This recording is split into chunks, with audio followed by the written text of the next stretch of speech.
আসামোলজি চেনেলটোলৈ আপোনালোক সকলোকে স্বাগতম জনাইছোঁ। আজিৰ ভিডিঅ'টোত আন্তঃৰাষ্ট্ৰীয় গান্ধী শান্তি বঁটা অৰ্থাৎ ইণ্টাৰনেশ্যনেল গান্ধী পিছ প্ৰাইজৰ বিষয়ে উল্লেখ কৰা হ'ল। আন্তঃৰাষ্ট্ৰীয় গান্ধী শান্তি বঁটা 1995 চনত প্ৰতিষ্ঠা কৰা হৈছিলে। এই বঁটা ভাৰত চৰকাৰে প্ৰত্যেক বছৰে আন্তঃৰাষ্ট্ৰীয় পৰ্যায়ত সেইসকল ব্যক্তি সংস্থা প্ৰতিষ্ঠানক প্ৰদান কৰে যিয়ে শান্তি প্ৰক্ৰিয়াৰে সমাজৰ কল্যাণৰ হকে কাম কৰে। 1995 চনত প্ৰথম গান্ধী শান্তি নোবেল বঁটা প্ৰদান কৰা হৈছিলে। সেই বৰ্ষত টানজানিয়াৰ জুলিয়াছ নেয়েৰে এই বঁটা লাভ কৰিছিল। জুলিয়াছ নেয়েৰে আছিল টানজানিয়াৰ প্ৰাক্তন ৰাষ্ট্ৰপতি। টানজানিয়া দুটুকুৰা পৃথক ভূখণ্ড টাংগানিকা আৰু জাঞ্জিবাৰ লগ লাগি গঠন হৈছে। টাংগানিকা ব্ৰিটিছ শাসনৰ অধীনত আছিল। নেয়েৰে এই টাংগানিকাক ব্ৰিটিছ শাসনৰ পৰা স্বাধীন কৰাত গুৰুত্বপূৰ্ণ ভূমিকা পালন কৰিছিল। তেওঁ মহাত্মা গান্ধীৰ আদৰ্শৰ দ্বাৰা অনুপ্ৰাণিত আছিল। 1996 চনত গান্ধী শান্তি বঁটা লাভ কৰিছিলে শ্ৰীলংকাৰ এটি অৰিয়াৰত্নে। এটি অৰিয়াৰত্নে শ্ৰীলংকাৰ সৰ্বোদয় শ্ৰমদান আন্দোলনৰ প্ৰতিষ্ঠাপক সভাপতি আছিল। এই আন্দোলনৰ মুখ্য উদ্দেশ্য আছিল সমাজ সেৱা প্ৰদান কৰা। অৰিয়াৰত্নে মহাত্মা গান্ধীৰ আদৰ্শৰ দ্বাৰা প্ৰভাৱিত আছিল। 1997 চনত গান্ধী শান্তি বঁটা লাভ কৰিছিলে জাৰ্মানীৰ গেৰহাৰ্ড ফিছাৰে। গেৰহাৰ্ড ফিছাৰ এগৰাকী জাৰ্মান কূটনীতিবিদ তথা ৰাজদূত আছিল। তেওঁ পূৰ্বতে মালয়েছিয়া, আয়াৰলেণ্ড আৰু ছুইজাৰলেণ্ডত জাৰ্মানীৰ ৰাজদূত হিচাপে কৰ্মৰত আছিল। ৰাজনৈতিক জীৱনৰ পৰা অৱসৰ লোৱাৰ পূৰ্বে তেওঁ ভাৰতলৈ আহি কুষ্ঠৰোগী আৰু পলিঅ'ৰ দ্বাৰা প্ৰভাৱিত লোকৰ কাৰণে যথেষ্ট কাম কৰিছিল। 1998 চনত গান্ধী শান্তি বঁটা লাভ কৰিছিলে ভাৰতৰ ৰামকৃষ্ণ মিছনে।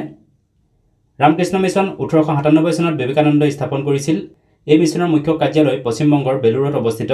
এই সংস্থাও সমাজ সেৱাৰ লগত জড়িত। 1999 চনত গান্ধী শান্তি বঁটা লাভ কৰিছিল ভাৰতৰ বাবা আমটে। বাবা আমটেৰ সম্পূৰ্ণ নামটো হ'ল মুৰলীধৰ দেৱীদাস আমটে। তেখেত এগৰাকী সমাজ সেৱক আছিল। বিশেষকৈ কুষ্ঠৰোগীৰ বাবে তেখেতে যথেষ্ট সেৱা আগবঢ়াইছিল। কেৱল গান্ধী শান্তি বঁটাই নহয়, তেখেতে ৰমন মেগছেছে বঁটাৰ লগতে পদ্ম বিভূষণ সন্মানো লাভ কৰিছিল। 2000 চনত গান্ধী শান্তি বঁটা দক্ষিণ আফ্ৰিকাৰ প্ৰাক্তন ৰাষ্ট্ৰপতি নেলছন মেণ্ডেলাৰ লগতে বাংলাদেশৰ এটা বেংককো প্ৰদান কৰা হৈছিল। নেলছন মেণ্ডেলাক 2000 চনত গান্ধী শান্তি বঁটা প্ৰদান কৰা হৈছিলে। দক্ষিণ আফ্ৰিকাৰ প্ৰাক্তন ৰাষ্ট্ৰপতি নেলছন মেণ্ডেলাই দক্ষিণ আফ্ৰিকাত বৰ্ণ বৈষম্য দূৰীকৰণৰ ক্ষেত্ৰত এক গুৰুত্বপূৰ্ণ ভূমিকা পালন কৰিছিল। 2000 চনতে বাংলাদেশৰ গ্ৰামীণ বেংককো গান্ধী শান্তি বঁটা প্ৰদান কৰা হৈছিল। বাংলাদেশৰ গ্ৰামীণ বেংকে বাংলাদেশৰ দৰিদ্ৰতা দূৰীকৰণৰ ক্ষেত্ৰত এক গুৰুত্বপূৰ্ণ ভূমিকা পালন কৰি আহিছে। 2001 চনত গান্ধী শান্তি বঁটা লাভ কৰিছিলে আয়াৰলেণ্ডৰ জন হিউমে। জন হিউম এগৰাকী আইৰিছ ৰাজনীতিবিদ। নোবেল শান্তি বঁটা বিজয়ী জন হিউম আছিল গুড ফ্ৰাইডে এগ্ৰিমেণ্টৰ নিৰ্মাতা। এই চুক্তিয়ে আয়াৰলেণ্ডত বহু বছৰ ধৰি চলি থকা এক আভ্যন্তৰীণ সংঘাতৰ অন্ত পেলায়। 2002 চনত গান্ধী শান্তি বঁটা লাভ কৰিছিলে ভাৰতৰ ভাৰতীয় বিদ্যা ভৱনে। ভাৰতীয় বিদ্যা ভৱন হৈছে এটা শৈক্ষিক ন্যাস অৰ্থাৎ এডুকেশ্যনেল ট্ৰাষ্ট। এই ট্ৰাষ্টে ভাৰতৰ জাতি ধৰ্ম বৰ্ণ নিৰ্বিশেষে সকলোৰে মাজত শান্তি আৰু সদ্ভাৱ বজাই ৰখাৰ ক্ষেত্ৰত এক গুৰুত্বপূৰ্ণ ভূমিকা পালন কৰি আহিছে। 2003 চনত গান্ধী শান্তি বঁটা লাভ কৰিছিল জেক ৰিপাব্লিকৰ ভেকলাভ হাৱলে। ভাকলাভ হাৱল আছিল জেকোস্লোভাকিয়াৰ অন্তিমজন আৰু জেক ৰিপাব্লিকৰ প্ৰথমগৰাকী ৰাষ্ট্ৰপতি। ইয়াৰ লগতে তেওঁ এগৰাকী কবি, গল্পকাৰ, নাট্যকাৰো আছিল। পূৰ্বতে জেকোস্লোভাকিয়া আৰু জেক ৰিপাব্লিক এখন দেশে আছিল। পাছত এই দেশ বিভক্ত হৈ দুখন দেশৰ গঠন হয়।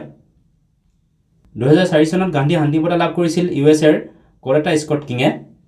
মাৰ্টিন লুথাৰ কিঙৰ পত্নী কৰেটা স্কট কিং আছিল এগৰাকী আমেৰিকান লেখকৰ লগতে এগৰাকী মানৱ অধিকাৰ কৰ্মী।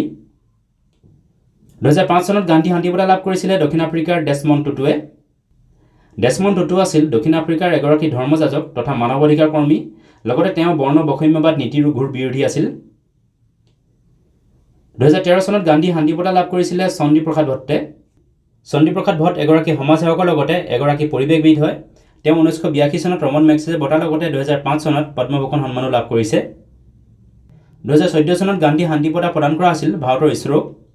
ইছৰোৰ ফুল ফৰ্মটো হৈছে Indian space research organisation. ISRO হৈছে ভাৰতৰ এটা মহাকাশ গৱেষণা সংস্থা। এই সংস্থা প্ৰতিষ্ঠা কৰা হৈছিলে 15 আগষ্ট 1969 চনত। 2015 চনত গান্ধী শান্তি বঁটা প্ৰদান কৰা হৈছিলে ভাৰতৰ বিবেকানন্দ কেন্দ্ৰক। বিবেকানন্দ কেন্দ্ৰ প্ৰতিষ্ঠা কৰা হৈছিলে 7 জানুৱাৰী 1972 চনত। এই কেন্দ্ৰ তামিলনাডুৰ কন্যাকুমাৰীত অৱস্থিত। বিবেকানন্দ কেন্দ্ৰ সমাজ সেৱা কাৰ্যৰ লগত জড়িত। 2016 চনত গান্ধী শান্তি বঁটা অক্ষয় পাত্ৰ ফাউণ্ডেশ্যনৰ লগতে সুলভ ইণ্টাৰনেশ্যনেলকো প্ৰদান কৰা হৈছিল। অক্ষয় পাত্ৰ ফাউণ্ডেশ্যন হৈছে ভাৰতৰ চৰকাৰী বিদ্যালয়সমূহত মধ্যাহ্ন ভোজন যোগান ধৰা এটা সংস্থা। ইয়াক প্ৰতিষ্ঠা কৰা হৈছিলে 2000 চনত। 1970 চনত প্ৰতিষ্ঠিত সুলভ ইণ্টাৰনেশ্যনেলো এটা সমাজ সেৱাৰ লগত জড়িত সংস্থা, যি সংস্থাই মানৱ অধিকাৰ ৰক্ষা, সমাজ সংস্কাৰ, পৰিৱেশ সংৰক্ষণ আদি কাৰ্য সম্পাদন কৰে। 2017 চনত গান্ধী শান্তি বঁটা প্ৰদান কৰা হৈছিলে ভাৰতৰ একল অভিযান ট্ৰাষ্টক। ভিতৰুৱা গ্ৰাম্য অঞ্চলত আৰু জনজাতি লোকক শিক্ষা প্ৰদান কৰা, সামাজিক অঞ্চলৰ তথা সামাজিক জীৱনৰ বিকাশ সাধন কৰা আদিয়ে হৈছে এই একল অভিযান ট্ৰাষ্টৰ মূল উদ্দেশ্য। 2018 চনত গান্ধী শান্তি বঁটা প্ৰদান কৰা হৈছিলে জাপানৰ ইয়োহেই চাচাকাৱাক। য়োহেই চাচাকাৱা হৈছে নিপন ফাউণ্ডেশ্যনৰ অধ্যক্ষ তথা বিশ্ব স্বাস্থ্য সংস্থাৰ কুষ্ঠ ৰোগ উন্মূলনৰ বাবে গুডউইল এম্বাছাডৰ। 2019 চনত গান্ধী শান্তি বঁটা প্ৰদান কৰা হৈছিলে ওমানৰ কাবুজ বিন ছৈদ অল ছৈদক। কাবুজ বিন ছৈদ অল ছৈদ ওমানৰ চুলতান আছিল। তেওঁ ওমানত শান্তি প্ৰক্ৰিয়াৰে সামাজিক, অৰ্থনৈতিক আৰু ৰাজনৈতিক সংস্কাৰৰ ক্ষেত্ৰত এক গুৰুত্বপূৰ্ণ ভূমিকা পালন কৰিছিল। 2020 চনত গান্ধী শান্তি বঁটা প্ৰদান কৰা হৈছিলে বাংলাদেশৰ শ্বেইখ মুজিবুৰ ৰহমানক। বংগবন্ধু নামেৰে পৰিচিত শ্বেইখ মুজিবুৰ ৰহমান আছিল স্বাধীন বাংলাদেশৰ প্ৰথমগৰাকী ৰাষ্ট্ৰপতি। বাংলাদেশৰ স্বাধীনতাত শ্বেইখ মুজিবুৰ ৰহমানে এক গুৰুত্বপূৰ্ণ ভূমিকা পালন কৰিছিল, সেয়ে তেওঁক বাংলাদেশৰ প্ৰতিষ্ঠাপক বুলি কোৱা হয়। 2021 চনত গান্ধী শান্তি বঁটা প্ৰদান কৰা হৈছিলে ভাৰতৰ গীতা প্ৰেছক। গীতা প্ৰেছ হৈছে উত্তৰ প্ৰদেশৰ গৌৰৱপুৰত অৱস্থিত এটা গ্ৰন্থ প্ৰকাশক ছপাশাল। এই ছপাশাল 1923 চনত স্থাপন কৰা হৈছিল। গীতা প্ৰেছ হৈছে বিশ্বৰ বৃহৎ হিন্দু গ্ৰন্থৰ প্ৰকাশক। ভিডিঅ'টো চোৱাৰ বাবে ধন্যবাদ। যদি ভিডিঅ'টো ভাল লাগিলে লাইক কৰিবলৈ লগতে চেনেলটো ছাবস্ক্ৰাইব কৰি ল'বলৈ অনুৰোধ জনালোঁ। ধন্যবাদ।